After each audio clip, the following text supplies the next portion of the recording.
ತೇಜ್ ಪ್ರಭು ನ್ಯೂಸ್ಗೆ ಸ್ವಾಗತ. ನಿಪ್ಪಾಣಿ ಸಮೀಪದ ಸ್ತವನದಿ ಘಾಟ್ನಲ್ಲಿ ರಾಷ್ಟ್ರೀಯ ಹೆದ್ದಾರಿ 48ರಲ್ಲಿ ಭೀಕರ ಅಪಘಾತ ಸಂಭವಿಸಿ ಇಬ್ಬರು ದುರ್ಮರಣ ಹೊಂದಿರುವ ಘಟನೆ ನಡೆದಿದೆ. ಚಲಿಸುತ್ತಿದ್ದ ಲಾರಿಯ ಬ್ರೇಕ್ ಫೇಲ್ ಆಗಿ ಚಾಲಕನ ನಿಯಂತ್ರಣ ತಪ್ಪಿ ಮುಂದೆ ಹೋಗುತ್ತಿದ್ದ ಕಾರಿಗೆ ಹಿಂಬದಿಯಿಂದ ರಭಸವಾಗಿ ಡಿಕ್ಕಿ ಹೊಡೆದ ಡಿಕ್ಕಿದಿಂದ ರಭಸಕ್ಕೆ ಕಾರು ಸಂಪೂರ್ಣವಾಗಿ ನಚ್ಚುಗುಜ್ಜಾಗಿದೆ.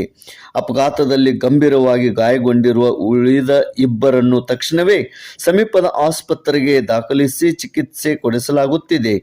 ಮೃತರನ್ನು ಕೊಲ್ಲಾಪುರ ನಿವಾಸಿ ಸೋಯಲ್ ಮುನೇರ್ ವಯಸ್ಸು 36 ಹಾಗೂ ಇಚಲ್ಕರ್ಜಿ ಗ್ರಾಮದ ನಿವಾಸಿ ವಿನಯ್ ಪಾಟೀಲ್ ವಯಸ್ಸು ಅಂದಾಜಿಸಲಾಗಿದೆ ಎಂದು ಗುರುತಿಸಲಾಗಿದೆ.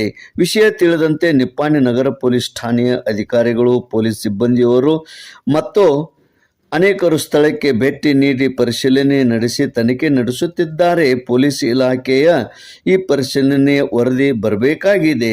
ಈ ದುರ್ಮರಣ ಇಬ್ಬರು ಸಾವಿಗೆ ಈ ಘಾಟದಲ್ಲಿ ನಡೆದಂಥ ಟ್ರಕ್ದ ಬ್ರೇಕ್ ಫೇಲ್ ಕಾರಣವೇ ಆಗಿರುತ್ತದೆ ಎಂದು ಸ್ಥಳೀಯರು ಹೇಳಿದ್ದಾರೆ.